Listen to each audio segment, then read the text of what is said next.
So these 5 things, 5 of them. 1, 2, 3, 4, 5. Hello everyone, I'm back.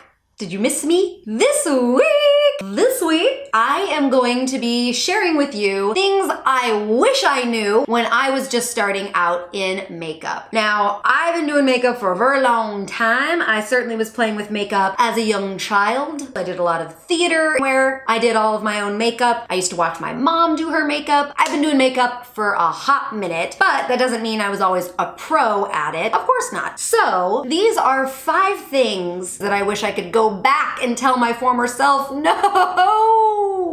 What are you doing? I can't go back in time, but I can tell you lovely people what I wish I knew. Number 1, I wish I knew that I should always start with my eyes. Up here. Start here. Start here. Not everyone does this, but it changed my life when I inverted my makeup routine from doing face, then eyes, then lips, to doing eyes, then face, then lips. Lips are always last. Starting with my eyes is so helpful. You can be as messy as you want to be, and it doesn't ruin the base or face makeup that you've already laid down. So if I'm working with new eyeshadows and I don't know if they have a lot of fallout or if it's glitter or something messy, I can go ahead, do a smoky eye, not worry about it, and then take a makeup wipe and clean off all of that fallout from below my eyes and then start my face fresh. Truly recommend it. I always start with my brows. They frame the face. I feel like I'm incomplete without my brows. I don't even want to wear any makeup if I'm not wearing my brows. And that helps me determine where I'm gonna go from there with my eye look, etc., etc. Number 2 is a big one. This is the main one that I wish I could go back and tell myself. Use a transition shade. A transition eyeshadow shade. If you are doing a full eye look, I would never ever now do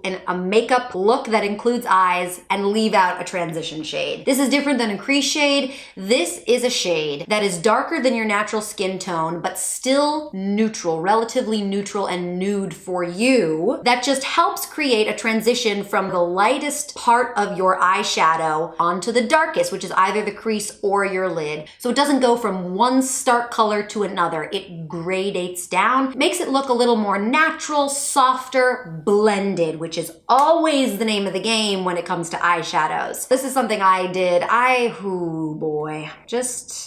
Yeah. Use a transition shade. It's your friend, I promise. Number 3 is all about eyeliner. And I'm not talking about liquid liner, winged liner. That isn't necessarily where I would begin if I'm just starting out in makeup. But of course, pencil liners are very common, highly used. I probably used pencil liners more than I used eyeshadows. I bet I smudged out a pencil liner almost every day of middle school. Mark my words on that. But 2 pitfalls that I fell into with using pencil liners are the following. The first is taking your eyeliner on the top of your lid. When you go from the inside to the outside, what do you do when you hit the outside? Because this is a blunter pencil, right? If it's not super sharp, it's gonna create a sort of blunt edge at the end of your eye, which is not something I wanna do. It makes your eyes look a lot smaller than they are, closer together than they are, and in my mind, I always like my eyes to look as wide, as bright, and as cat-like as I can. So if you're not into the cat eye and taking your eyeliner all the way out to a point, then I would just suggest taking your eyeliner back down to your lash line. Just like you would on your inner corner, completing that at your outer corner as well, so there's not a harsh stopping point. That's number 1. Number 2 is if you're taking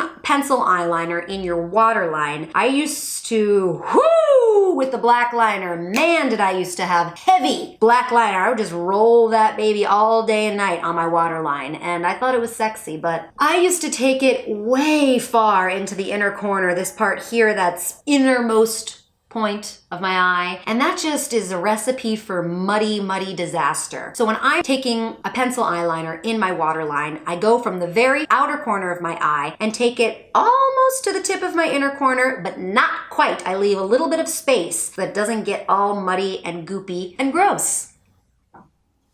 Okay, Moving on. Number 4 is, I want to say, girlfriend, calm down on the bronzer. I've always been a very pale person, and when I was younger, that just wasn't okay. I thought I could compensate with a whole lot of bronzer. I used to take a big fat kabuki brush, rub it in some bronzer, and just buff it all over my face and neck. I looked very orange. It honestly wasn't attractive. Find a bronzer that is just a few shades darker than what your natural skin tone currently is. Don't look at your friends and see what they're buying. Buy for your skin tone. And then just put that bronzer in the hollows of your cheeks, the top of your forehead, sides of your nose if you want, jawline and neck. Places where the sun would naturally hit your face. You don't want to have an even layer of bronzer over your entire face. That's how you look orange. Okay?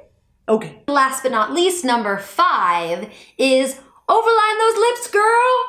I have a very thin upper lip, and when I was younger, I just followed my natural lip line when applying lip liner or lipstick. And while there really is no problem with that, of course, I like to make my lips just a little more even than that. So now I don't overline my lower lip so much because I don't need as much help in that area. I do overline my upper lip. Above my Cupid's bow, in the center and at the peaks, I overline ever so slightly, and then I bring it back down to my natural lip line when I get to the corners. This just helps make the center of my lips look a little bit more plump and present and lovely. And that is it for the 5 things that I wish I knew when I was just starting out in makeup. What are some things that you wish you could tell your former self? Please sound off in the comments down below. Tell me maybe I'm still making those mistakes. Help a girl out. If you guys are interested in finding out what products I put on this face of mine, then you're in luck. I am releasing a tutorial on this look next week. Every product that I used to complete this look was under $7 a piece. So keep your eyes open. I'll see you guys next week. Bye-bye. Bye. My brows.